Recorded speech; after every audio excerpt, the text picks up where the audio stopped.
Hi, I'm Donna Ray. And I'm Al Wadley. Welcome to our podcast, Feldenkrais for Life. In each episode, we will discuss ideas and experiences pertaining to the Feldenkrais method. You're going to learn skills that will move pain to comfort, anxiety to ease, and we'll explore learning and how to spark creativity. To learn more about Donna, visit her site at donnaray.com. To find Al Wadley, go to achievingexcellence.com.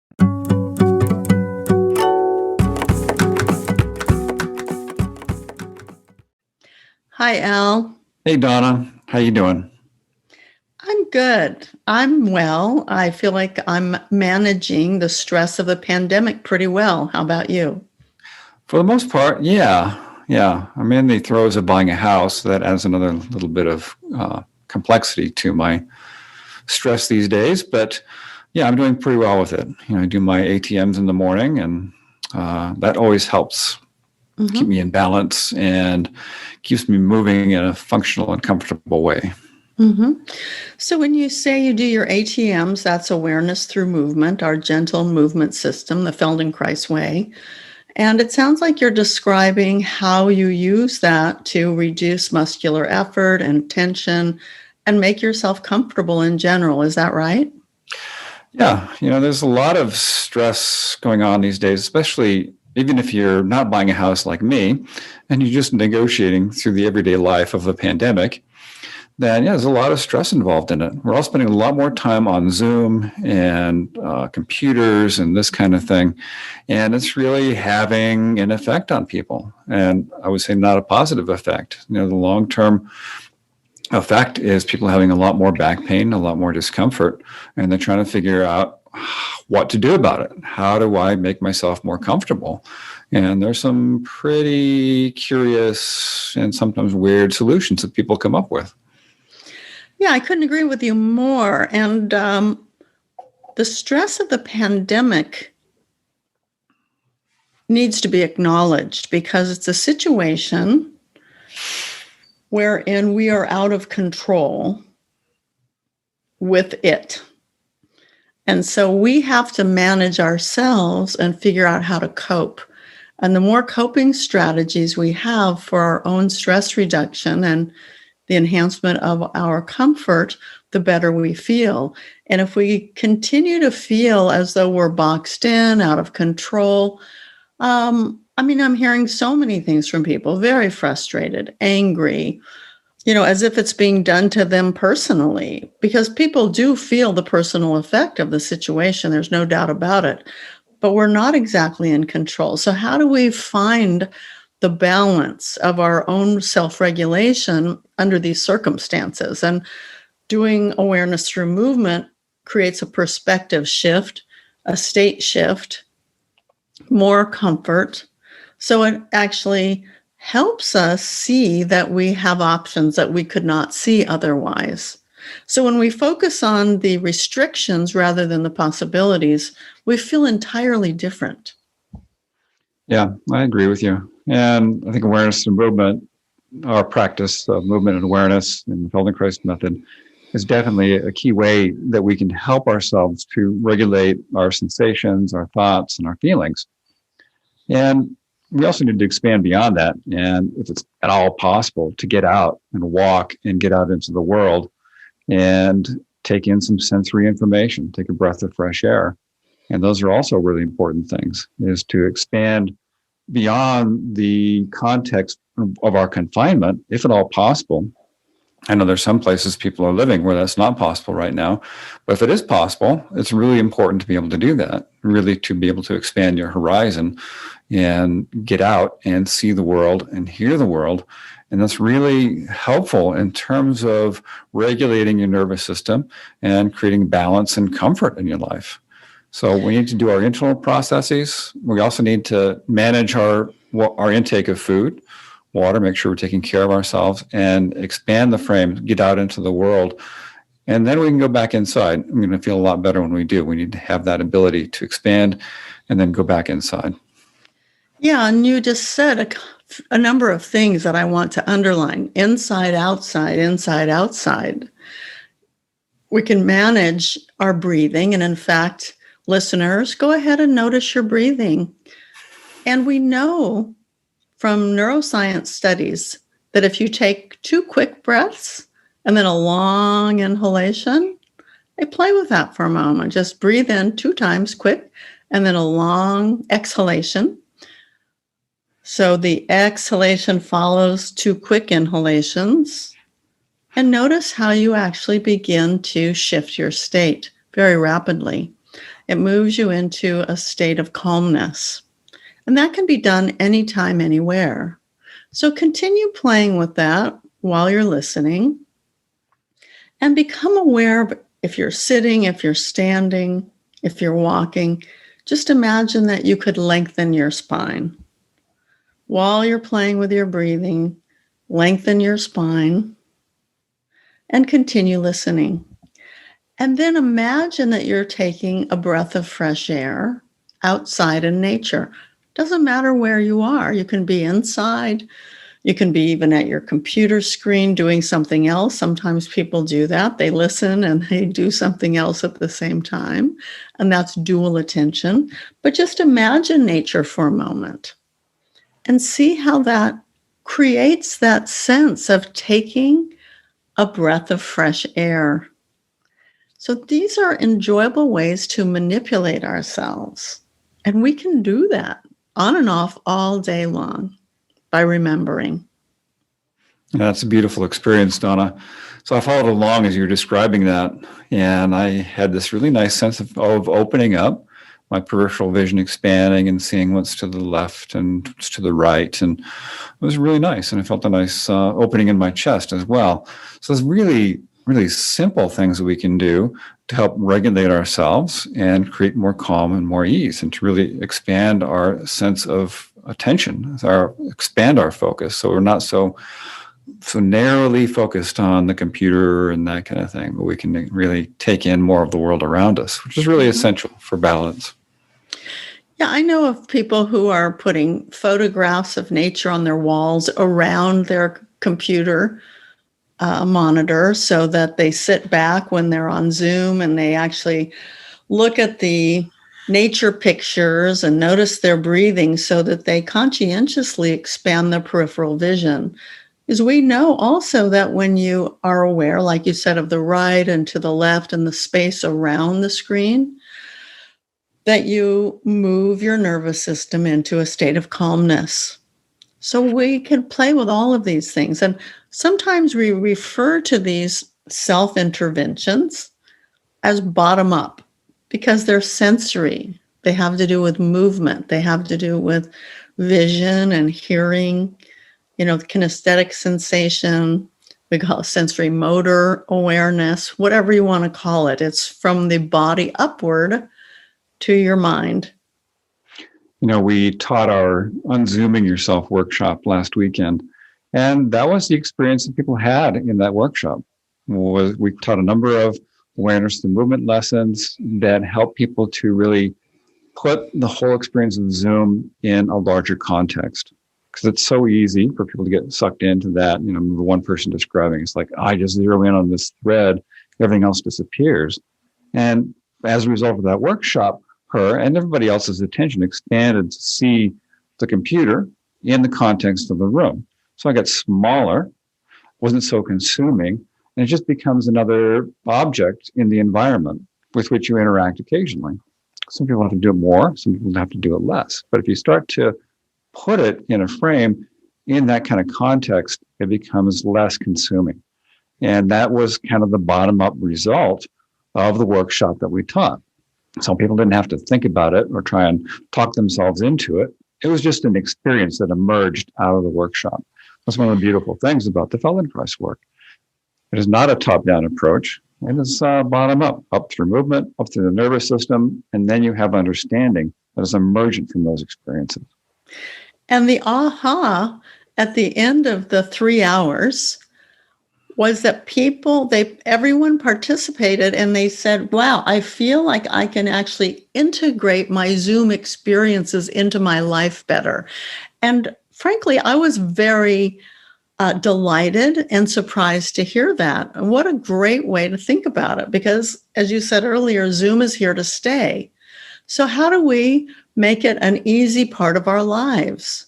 And you were describing that today. You integrate it, you expand, you breathe, you see beyond the Zoom, you turn off your self view to decrease stress, move away from the monitor a bit so that you have the bigger view with a little less focus, narrow focus.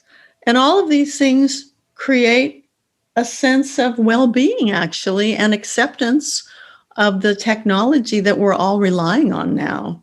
It was a marvelous surprise to hear people say that. Yeah, I was really delighted with that as well. I had hoped that would be part of the experience, to be able to expand the frame. But I was so excited and so happy to hear that people really got that felt sense. They really got it. And it was just came out of their experience. It was beautiful for them to have that big reframe of Zoom and reframe of their experience of it so that they could befriend Zoom and it wouldn't be so consuming to them. Yeah. It was just a really nice experience. When we talk about the bottom-up approach, we've described that pretty well.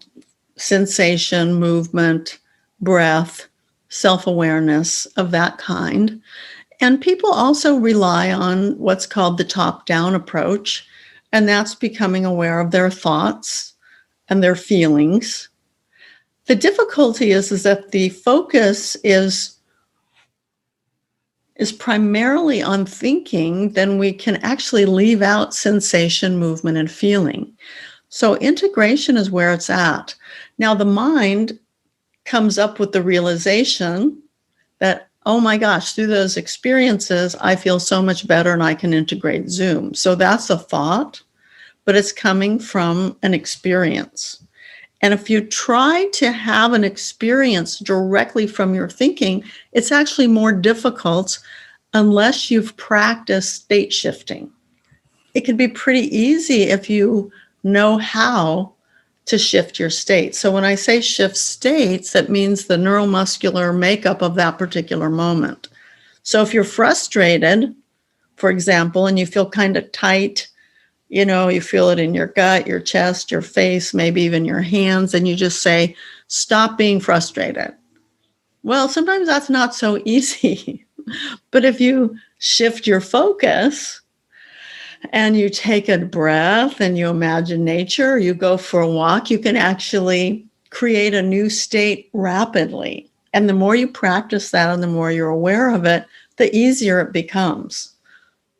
And that's a nice thing that we can learn from doing Feldenkrais lessons is learning how to change our state and how to formulate a conscious intention that, okay, I want to change my state. I need to change my focus. And we can develop those skills from our Feldenkrais practice. And so by doing awareness through movement, those are some of the things you learn how to do.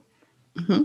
A lot of people are approaching, the challenges they have in Zoom, and they're experiencing a lot of back pain and discomfort, and they're trying to do it with only that top-down approach. They don't understand about how to change their state and that kind of thing. So it becomes more like they're trying to correct their posture by pulling their shoulders back. Or I read this article the other day. It was in the New Yorker, something like, is the pandemic breaking our backs? And so they were reviewing these contraptions that people have come up with to try and correct their posture. So like these rubber band bras and back braces and all kinds of things like this that are supposed to help them, stand up straight and sit straight.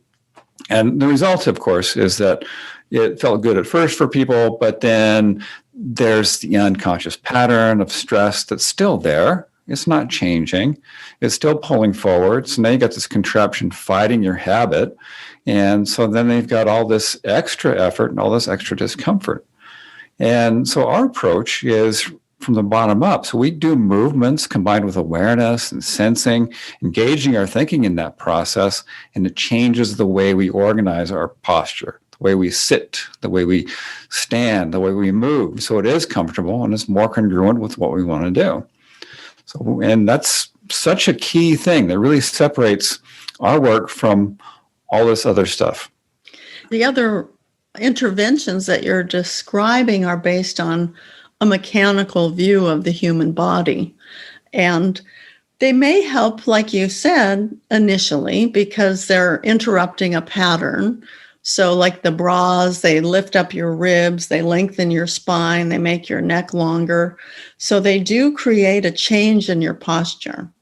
But again, if you don't do anything to educate yourself from a sensory motor point of view, you will get into a struggle with the contraption. And back braces, are in the same vein. And so they can help in the beginning. They can support people. So we're not saying, don't take advantage of anything like that. Play around with them, use your awareness, and see what it's like to have them on, take them off, and if possible, learn how to move better. Now, I also want to just ask you, are you still noticing your breathing? And if not, go back to it, and particularly your exhalation. And at the same time, notice the movement of your chest, your belly, so that when you breathe out, everything moves, and then the inhalation expands your chest. And you may even feel that expansion and the inhalation into your face.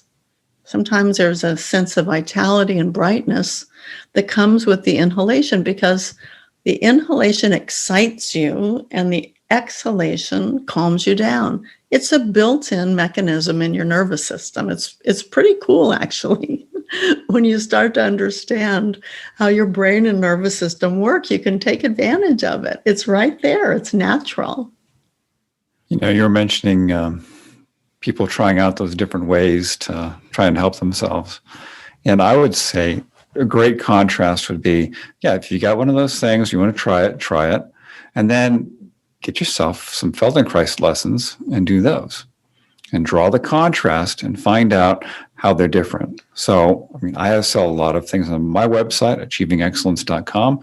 Donna sells a lot on her website, donnaray.com. And we have our joint website, Feldenkrais for Life, where we have our podcast. Maybe you're listening to this right here, right there, right now.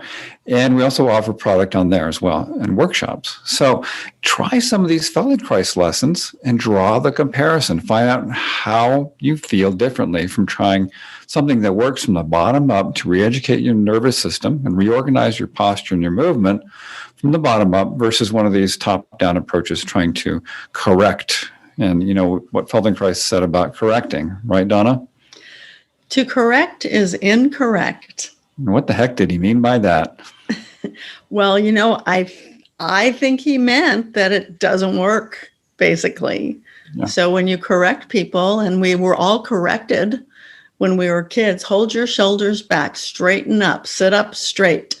And as soon as you do any of those things to yourself right now, you go, now my neck hurts. Oh, my shoulder's uncomfortable. I can't breathe. There's the military posture that we were all taught because people thought plumb lines mattered. And all of this brings in a certain kind of stiffness. So, in the Feldenkrais method, we want to know how to slump comfortably too. You want to be upright, you want to be curved, you want to bend to one side or the other, or twist and, rotate and jump and run and reach. It's like everything is addressed because we're looking at the quality of fundamental movement, and it's so enjoyable. Yeah. So please take Al up as he suggested and listen to some of our lessons, or write to us at Feldenkrais for life.com, Feldenkrais4life.com, and let us know what you'd like to have us discuss in the future. And, so what was Feldenkrais' definition of posture, which you actually like to call acture, but good posture, as defined by Dr. Feldenkrais, is the ability to move in any direction without preparation. So that means all those things that Donna was talking about just a few moments ago, the ability to slouch and then come out of slouching, to be able to sit up tall and then be able to hop and jump and skip and do all these things you want to do, that you have that ability to be able to change your movement, your organization, to be able to do what you want to do, to be able to respond to situations in your environment as they come up. That's the beautiful thing about our work. So we have so many more choices in the way you move and the way you organize yourself. And, we're not going, hey, slouching's bad. Slouching has an appropriate context. So does sitting up tall, and so does standing tall, and so does bending down and doing this and doing that. They all have appropriate context, and they all have appropriate functions. So we don't want to eliminate those things. Just want to be able to do them and move on to the next thing. Have choice and flexibility in our behavior, our thinking, our sensing, and our feeling. Choice and flexibility. We all want that. And Feldenkrais said, I'm after flexible brains, not flexible bodies. So we work with the whole nervous system, the whole self, and create experiences so that people can bring those forward into their lives, into their daily activities. So again, tune in and let us know what your thoughts. Thank you for listening. All right. Bye. Bye.